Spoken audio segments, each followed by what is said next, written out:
अभी हम रिकॉर्ड कर रहे हैं BCS 053 web programming. BCA student के 4th सेम में है और ये मैंने कुछ डॉक्यूमेंट बना कर रखा है, क्योंकि अगर PDF देखने जाए, ठीक है, BCS 053 वेब प्रोग्रामिंग का ये रहा बुक, जो कि PDF में मतलब सॉफ्ट कॉपी है।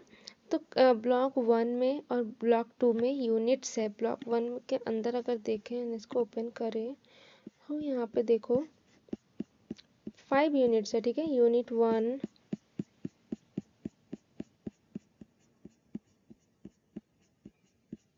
यूनिट 1, ठीक है। उसके बाद unit 2,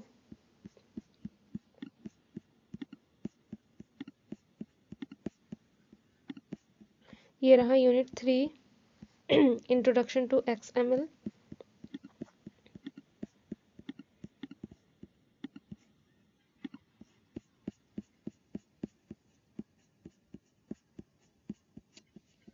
this is the unit 4 and last unit 5,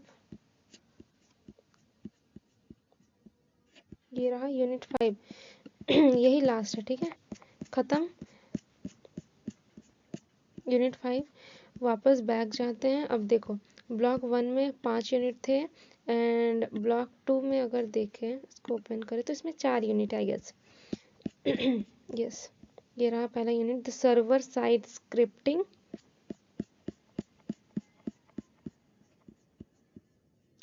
JSP basics unit 2,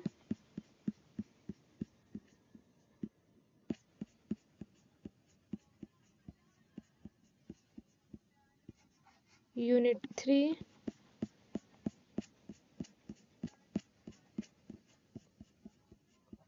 ये रहा यूनिट 4, ठीक है। तो देखो यहाँ पे इतना बुक का जो PDF है कंप्लीट, ये हमें पढ़ना है एग्जाम से पहले, ठीक है। और इतना बड़ा तो पढ़ नहीं सकते, इतना लंबा चौड़ा, इतना टेक्निकल वर्ड से पढ़ नहीं सकते। तो हम क्या किए हैं यहाँ पे, इसका शॉर्ट एंड समराइज्ड वे में एज इट इज़ जो भी बुक में है PDF का ही एक कॉपी है, but in short and simple with real life example connect करके, ठीक है। देखो यूनिट 1 है, हम भी यहाँ पे रखे हैं ऐसा करके, यूनिट 1, यूनिट 2 ब्लॉक 1 के अंदर, यूनिट 3,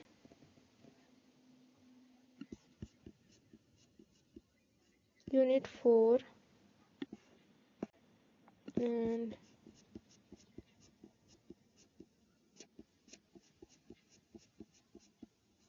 यूनिट 5, ठीक है। वैसे ब्लॉक 2 का भी मैंने ऐसे कलेक्ट करके रखा है। सो अगर अब ऊपर जाए, ठीक है, पढ़ना क्या है देखो, मैं फॉलो करती हूँ कि पूरा बुक पढूं, बट बुक पढ़ने का पूरा समय नहीं होता है। तो मैं बुक पढ़ने का समय अगर हो भी जाता है तो वो पढ़ के लोड नहीं ले पाता, इतना भूल जाते हैं। इसलिए क्या करते हैं कि एक शॉर्ट वे में इसका description and real life connection to the description, ऐसे करके हम ऐसे डॉक्यूमेंट बना के अपने एग्जाम्स के लिए पढ़ते हैं। तो ये ईजी होता है बहुत ज़्यादा, ठीक है, याद रखने के लिए। सो पहला यूनिट 1 में वेब 2.0 एंड XHTML, ठीक है, इंट्रोडक्शन जैसा बुक में ऐसे, बट थोड़ा सा शॉर्ट है, ठीक है। ऑब्जेक्टिव्स क्या है, इसको हटाओ। अब देखो वेब 2.0 का introduction. Web 2.0 is the second generation of the world wide web. It represent the shift from static and dynamic, ठीक है, ये हो गया। How this is different from 1.0, ठीक है, यहाँ पे डिफरेंस दिया हुआ है। Technologies used in 2.0 Ajax, JavaScript, DOM, XML, ठीक है, हो गया। सर्च क्या बोल रहा है, search means finding information on the internet using search engine. Yes, example Google से, याहू से, बिंग से, इस तरह से कर सकते हैं। Content network, the internet contains huge information, searching directly में give to many result, okay. Collecting, filtering, ये कंटेंट नेटवर्क के अंदर आ जाता है।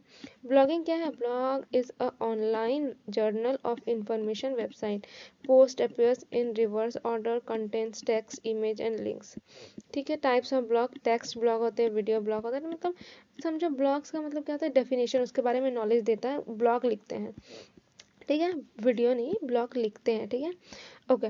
माइक्रो ब्लॉगिंग, शॉर्ट पोस्ट हो गया। सोशल नेटवर्किंग के अंदर क्या है, create profile, share interest, communicate with others, ये हो जा रहा through which Facebook, LinkedIn, Twitter and all. Social media के बारे क्या बोल रहा है, social book marking, social news and all. Rich internet application, web services क्या है देख रहे हो कि मतलब शॉर्टेस्ट वे में मैंने यहाँ पे कलेक्ट किया है जो तुरंत पढ़ सकते हो। Vij and gadgets, web gadget, desktop विजेट, है ना, ये सारा, ठीक है।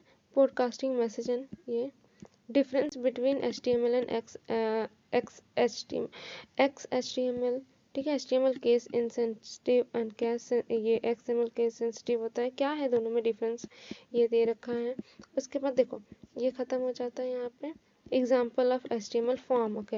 हम लोग जो भी फॉर्म देखते हैं, ब्राउजर में कुछ सर्च करते हो तो वेबसाइट जो दिखता है वो कैसे बनता है, ठीक है। वो एक फाइल रहता है, वो HTML फाइल में कंटेंट लिखा रहता है। फाइल होता है HTML जो कि प्लेन जैसे नॉर्मली ये दिख रहा है, ठीक है, लिखा हुआ टेक्स्ट, इसमें कुछ डिज़ाइन नहीं है, फॉन्ट बोल्ड नहीं है, फॉन्ट में कोई कलर नहीं है। अगर कुछ पैराग्राफ लिखा तो पैराग्राफ के पीछे में कोई एक इमेज होना चाहिए, पैराग्राफ के बैकग्राउंड में कलर होना चाहिए, वो सारा, ठीक है। वो कलर वाला पार्ट आएगा यूनिट 2 में, जो कि स्टाइल पढ़ेंगे। ये HTML के बारे में पढ़ रहे हैं। देखो बहुत सारे फॉर्म्स बने हुए रहते हैं, डॉक टाइप HTML। उसके बाद उसके अंदर में हम लोग हेडिंग लिखते हैं, पैराग्राफ लिखते हैं, ठीक है। ये जैसे हेडिंग हो गया, ये एक लाइन का एक सेंटेंस हो गया। ये कोई लिस्ट है जो कि लिस्ट में 1 2 3 4 5 ऐसे करके डॉट में दिए है ना, लिस्ट का स्टाइल डॉट है, ठीक है। फॉर्म्स, ये फिर टेक्स्ट लिखे हैं कोई एक, और ये जो पूरा बॉक्स दिख रहा है, ठीक है, ये जो बॉक्स के अंदर कलर है, ठीक है, ये एक डिफ के अंदर में लिखे हैं टैग्स है, जो कि HTML हम लोग को इंट्रोड्यूस करता है। नेक्स्ट, अब यूनिट 2 में क्या है, यूजिंग स्टाइल शीट्स। अब HTML5 में जो कंटेंट रहता है उस कंटेंट को स्टाइल देना पड़ता है। किसके मदद से स्टाइल दे सकते हैं, स्टाइल शीट्स, CSS के मदद से। अब CSS के मदद से कैसे दे सकते हैं, देखो इंट्रोडक्शन पढ़ो।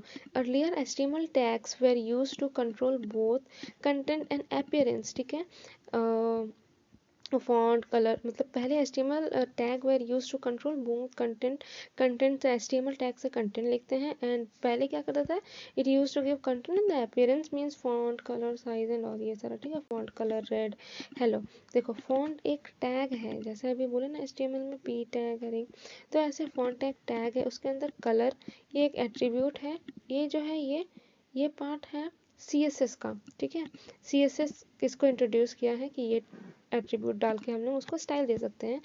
फॉन्ट का जो हेलो लिखा हुआ, हेलो फॉन्ट के अंदर हेलो है ना, हेलो का कलर बाय डिफॉल्ट क्या होता है, ब्लैक होता है, ये सारा ब्लैक, तो इसको हम लोग रेड कर सकते हैं इस तरह से, ठीक है। Website become hard to change, this created problem, ये करने से पहले प्रॉब्लम हुआ करता था, फिर बाद में इसका क्या सोल्यूशन आया कि फॉन्ट लिखो, कलर लिखो, is use to make us difficult to like, बहुत बड़ा ह्यूज फाइल में लिखने के लिए। सो उसका सोल्यूशन आया CSS, कैस्केडिंग स्टाइल शीट्स, जो कि HTML what to show, HTML में क्या दिखाना है, टेक्स्ट में क्या क्या दिखाना है, लिंक होना चाहिए, हेडिंग होना चाहिए, पैराग्राफ होना चाहिए, ठीक है, इमेजेस होना चाहिए, वो हो गया। और CSS हाउ टू शो, किस तरह से दिखाना है, ठीक है। बटन बनाना है तो बटन का कलर कैसे होना चाहिए, वो सारा CSS डिसाइड करता है। थिंक ऑफ अ न्यूज़पेपर ना, न्यूज़पेपर में जो कंटेंट लिखा रहता है वो हो गया HTML का पार्ट, और उसमें जो फॉन्ट बोल्ड से लिखा रहता है, ठीक है, अलग अलग ग्रिड रहता है, लेफ्ट राइट बॉटम, वो सारा CSS से डिफाइन होता है। ओके, ऑब्जेक्टिव क्या है, right CSS rule, link external CSS, control text appearance, understand box model, change website bye, ठीक है, ये सब पढ़ना है, ये सब बहुत ही ज़्यादा ईजी है। कैस्केडिंग स्टाइल सेट के अंदर CSS यूज टू कंट्रोल क्या, स्टाइल में क्या आता है, फॉन्ट जो तुम लिखे हो उसका कलर, वो फिर लेआउट, बैकग्राउंड देना, स्पेस देना कि कितना स्पेस चाहिए, इस तरह से स्पेस इतना चाहिए, ठीक है, या फिर नहीं चाहिए, ठीक है, वो सारा आता है CSS के अंदर से। CSS का रूल क्या है, पहले सेलेक्टर, उसके अंदर प्रॉपर्टी और वैल्यू। सेलेक्टर मतलब टैग जैसा होता है, P टैग के बारे में बात किए तो P क्या है, टैग है, ठीक है। वो P जो है वो एक उस P में हमको क्या करना है, उस P टैग में जो कंटेंट लिखा उसमें क्या अप्लाई करना है, उसको क्या करना, बोल्ड करना है, उसका कलर चेंज करना है, उसका टेक्स्ट का कलर, तो P हो गया सेलेक्टर। और P टैग मतलब P के अंदर जो लिखे हैं, P टैग के अंदर में जो कंटेंट लिखे हैं उसका प्रॉपर्टी, क्या प्रॉपर्टीज में, फॉन्ट कलर, फॉन्ट साइज, ठीक है, वो सब। क्या कलर अगर बोले तो रेड ब्लू ग्रीन येलो, ठीक है। साइज बोले तो कितना साइज, स्मॉल मीडियम लार्ज, ऐसा, ठीक है। फॉन्ट फैमिली का मतलब अगर हम इसका फॉन्ट फैमिली चेंज करें, यहाँ पे देखो एरियल कर दिया, ठीक है, चेंज लग रहा है दूसरा खातिर वो कर्सिव करते हैं कुछ नहीं ये कर देते हैं। देखो चेंज व font family, this is the font family. Font family लिखो और यहाँ पे चेंज कर देते हैं उसका नेम, तो वो आ जाएगा उसमें। सेलेक्टर देखो पी टैग हो गया, डिव के अंदर में लिखे तो डिव टैग हो जाएगा। प्रॉपर्टीज में font size, font family, font colour, ठीक है, ये सारा आ जाएगा। वैल्यू में वैल्यू देना है उसका, ठीक है। अब मल्टीपल एलिमेंट का एग्जांपल देखो, बहुत सारे हेडिंग्स होते हैं, H1 से H6 तक होते हैं। Heading 1, heading 2, heading 3, heading 4, heading 5, heading 6। वो क्या होता है, हेडिंग 1 बहुत ज़्यादा बड़ा रहता है, हेडिंग 2 उससे थोड़ा छोटा रहता है, हेडिंग 3 उससे थोड़ा छोटा रहता है, ऐसे फॉन्ट साइजेस में डिफरेंट होते हैं, ठीक है। अब उसमें क्या करना है, फॉन्ट का वेट बोल्ड कर दिए, फॉन्ट स्टाइल इटैलिक कर दिए। इटैलिक मतलब ये देखो ये वाला जो है ना, ये इटैलिक जो थोड़ा सा टेढ़ा हो जाता है। नेक्स्ट स्टाइल शीट्स का टाइप, कितने तरह के टाइप्स होते हैं। How can you apply, like अगर तुमको डायरेक्ट उस टैग में अप्लाई करना है तो डायरेक्ट उस टैग के अंदर में स्टाइल दे दो, या फिर क्या करो कि एक दूसरा फाइल बनाओ, उस फाइल में जाके लिखो कि पी टैग डिव टैग में ऐसे ऐसे ऐसे ऐसे स्टाइल्स होने चाहिए, और फिर उस स्टाइल वाला फाइल को मेन जिसमें कंटेंट लिखा हुआ है HTML का फाइल में लिंक कर दो, तो उसको बोलते हैं एक्सटर्नल। बाहर में फाइल है उसको मेन जिसमें स्टाइल डालना है उसमें लिंक कर दो। एम्बेडेड मतलब उसी के अंदर ही में तुम स्टाइल टैग के अंदर में स्टाइल दो। स्टाइल सीट्स के ये सारा टाइप हो गया। देखो यहाँ पे हम एग्जांपल भी लिख के रखे हैं, ठीक है। अभी हम एक्सप्लेन कर दिए, एग्जांपल में नहीं जा रहे, हम पूरा बता दिए, ठीक है। फॉन्ट के प्रॉपर्टीज होते हैं, देखो ये सारा वैल्यूज है, ठीक है। Font family as it is रहेगा, लेकिन उसका वैल्यूज तुम चेंज कर सकते हो। कॉमा डालकर भी ऐसे लिख सकते हो, इसका मतलब एरियल अगर है तो वो लेगा फॉन्ट फैमिली, अगर ये नहीं मिला तो नेक्स्ट लेगा, ये नहीं मिला तो ये नेक्स्ट लेगा, ठीक है। वो है, ठीक है। फॉन्ट के साइज में देखो, साइजेस यूनिट्स में दे सकते, पिक्सल कितना pixel, 1 pixel, 2 pixel, 3 pixel. 1 pixel मतलब kind of a dot, 2 pixel double dot करेंगे तो कितना होगा, एक डॉट कितना साइज का होता है, वो होता है 1 पिक्सल, ओके। परसेंटेज में दे सकते हैं फॉन्ट का वेट, नॉर्मल, बोल्ड ऐसे होता है। देखो ये सेलेक्टर, ये प्रॉपर्टीज है उसका, ये वैल्यू, ठीक है। लिस्ट प्रॉपर्टीज, अब लिस्ट का मतलब क्या होता है कि ये हम लोग को जैसे कि फ्रूट्स के नेम लिखना है, ठीक है। Name of the fruits heading लिख दिए, उसके बाद नीचे 1 2 3 4 5 6 1 बाई 1 लिखना है।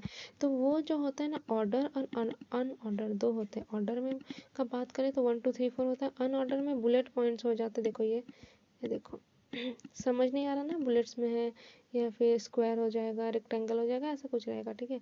तो बुलेट पॉइंट या numbering style. List style type अभी यहाँ पे क्या है, बुलेट्स, ठीक है। स्टाइल का पोजीशन अंदर रखना है या बाहर रखना, किसके, डिफ के, मतलब बॉक्स के अंदर रखना है या बॉक्स के बाहर, इनसाइड आउटसाइड, ये जगह। स्टाइल जरूरी नहीं है कि ऐसा ही दे, ठीक है, चाहे तो हम यहाँ पे इमेज भी दे सकते हैं, वो जगह स्टाइल। कलर प्रॉपर्टीज देखो, अभी कलर रेड, कलर में कितने सारे आते हैं, एक तो normal red, blue, green, yellow, जो हम लोग बचपन से पढ़ के आ रहे हैं। उसके बाद हेक्साडेसिमल में जो हैश होते हैं और ये कुछ नंबर कोड होते हैं, ठीक है। आरजीबी कलर भी होता है, रेड, ग्रीन, ब्लू। इसका वैल्यू होता है, 0 से 255, 255 और 225 समथिंग ऐसा है, ठीक है, देख लेना एक बार। ग्रीन एंड ब्लू इनका कॉम्बिनेशन मिला के कलर बनाया जाता है। आरजीबी एक ए, देखो ए डाल दिए तो ये भी अल्फा वैल्यू होता है, ठीक है, 0 से 1 के बीच का, थोड़ा सा ट्रांसपेरेंसी टाइप ऑफ देता है। RGB हो गया।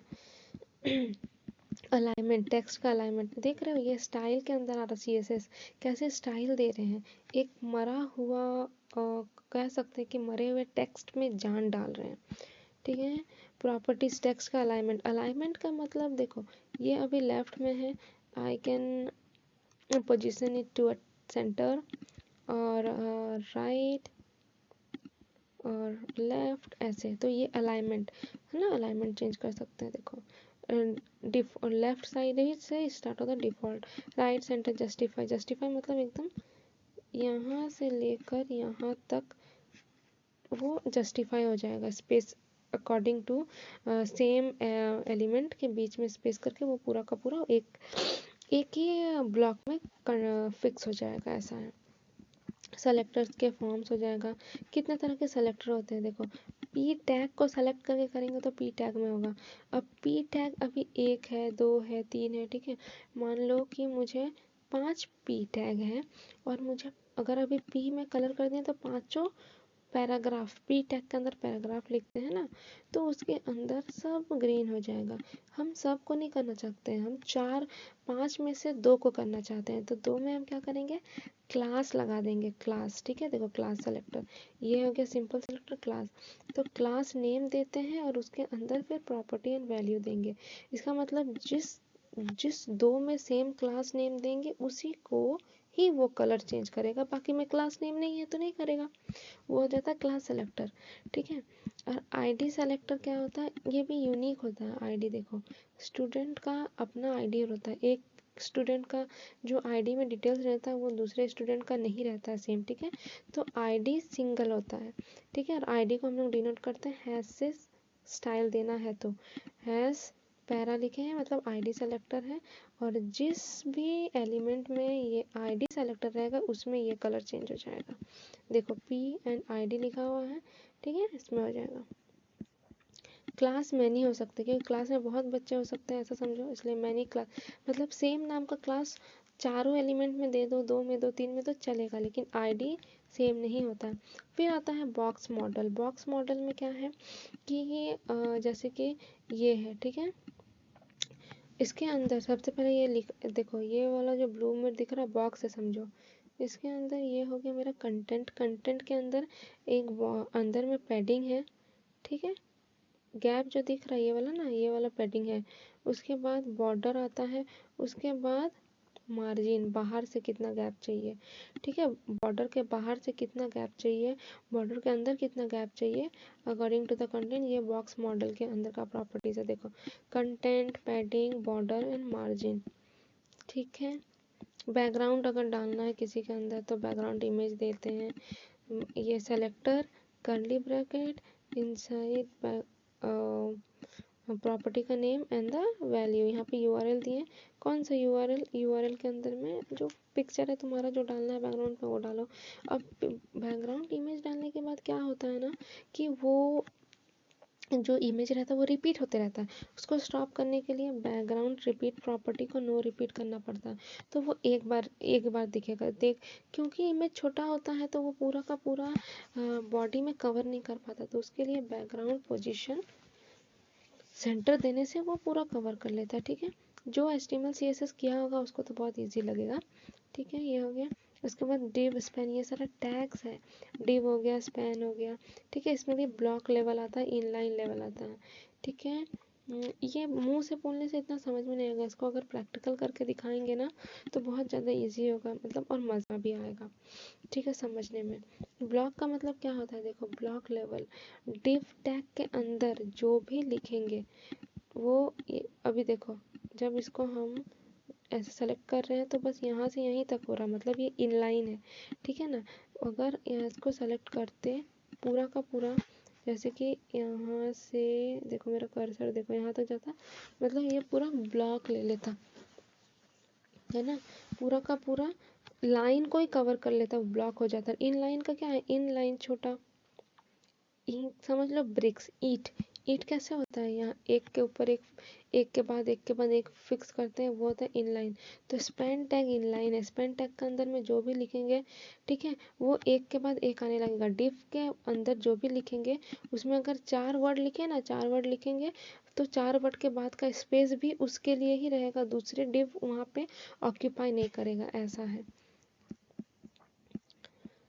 ठीक है, इससे बहुत सारा प्रॉपर्टीज है। CSS control design external CSS is best. ठीक है, उसके बाद XML। ठीक है, XML से रिलेटेड भी, XML is use to store data, transport data, share data between different system. ठीक है, देखो तो ये इस तरह से मैंने बहुत सिंपलेस्ट वे में बना के रखा है, जो एग्ज़ाम से पहले पढ़ने के लिए बहुत इजी होगा। जो पहले से तैयारी नहीं किए हैं, जो पहले से तैयारी भी किए हैं तो वो लोग इसको एक काइंड ऑफ रिवीजन कर सकते हैं, that will be very helpful for your exam. और अगर ये PDF आपको चाहिए तो मैं इसका लिंक डिस्क्रिप्शन में डाल दूँगी, that will be the paid PDF, you can access it. Thank you.